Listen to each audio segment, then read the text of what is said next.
Ito, banatan natin si Marcolecta, no?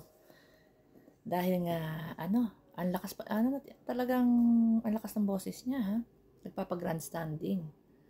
Dito kay, dito sa Senado, kino-confront niya si Remulla, itong DOJ na si Remulla. Nakalimutan yata ni Marcoleta, hindi siya DOJ. Sabi niya, I'm a lawyer. Yes, you are a lawyer, but hindi ka secretary ng DOJ. So, hindi mo alam kung ano yung mga pwedeng ibigay na kondisyon ng isang DOJ kasi hindi ka naging DOJ. Kaya nga, nginingitian na lang siya ni Marcoleta. Ito po ha, kasi nanood tayo kahapon ng mga iba't ibang opinion po ng mga lawyers. Yes, tama po sa batas po. Walang nakasaad sa batas about doon sa restitution, yung pagbawi before the judgment na ginigiit ni Marcoleta kahapon. No? Kasi ginigiit niya. Kailangan daw, after judgment, court order daw yan. So, bakit daw pinipilit na magbawi? Pinipilit natin yung mga witnesses na magbawi ng mga ilan sa mga nakulimbat nila para makapasok sa witness protection program, maging state witness. Yun ang ginigiit ni Marcoleta kahapon kahit out of topic siya. Pero ito po, gaya nga po sinabi ng mga lawyers, pwede po maglagay ng isang kondisyon ang isang DOJ kung sino man ang nakaupo dyan as part of kasunduan. If ma-meet po nila yung requirements bilang isang state witness, pwede po magdagdag or hingan ang mga gusto maging state witness and under WPP.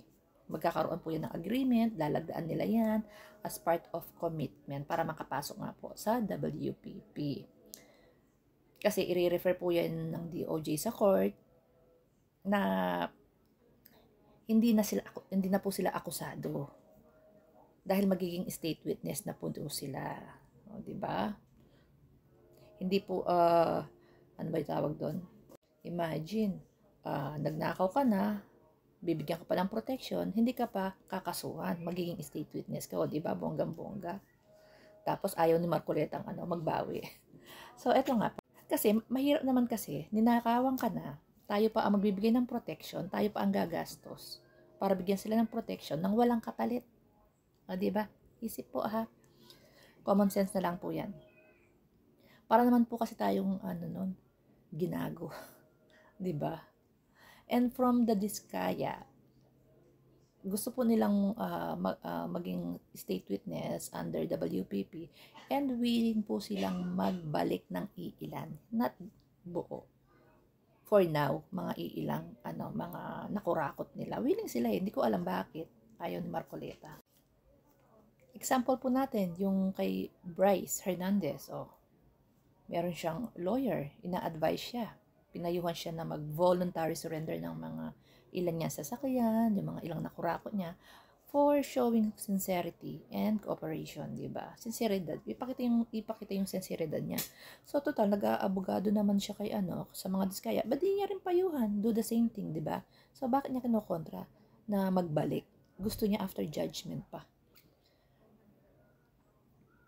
Alam niyo po ba kung ilang taon ang hihintayin natin bago tayo makarating dun sa judgment or court order? Ako nga po, marami ng puti yung buhok ko baka lalo pang pumuti. Baka double puti po bago natin makuha yung court judgment, yung court order sa pagbawi. Diba? Actually, kasalanan din naman to ni Marcoleta diba? Kasalanan niya ito kung bakit hindi agad nakapasok. Hindi siya medyo alanganin tayo dito kay Diskaya kasi from the very beginning nilimitahan niya na yung sasabihin ng mga Diskaya. Hindi ba? From the invitation, nung siya ang chair ng Ribbon Committee, ang invitation niya is, from 2022 lamang till present, 2022. Hindi niya inilagay doon sa invitation niya na from 2012 or kung kailan man nag-umpisa sila Diskaya. Hindi. Ang dapat lang sasabihin ng mga Diskaya, based doon sa invitation, 2022 to 2025. Siya mismo nilimitahan niya, siya mismo inilagay niya sa mga Diskaya. Kung ba yung invitation na inisyu mo, sinabi mo po from 2013, di ba? Or 2012. At least masasabi nila lahat. Kasalanan din ni Marco Lecta. Nag-aabogado nga. Nag-aabogado nga sa mga Diskaya. Baka takot? Baka ipabalik po yung yung sinasabi ni Montulfo na 120. Baka takot siyang bawiin. Kaya galit na galit kahapon sa hearing.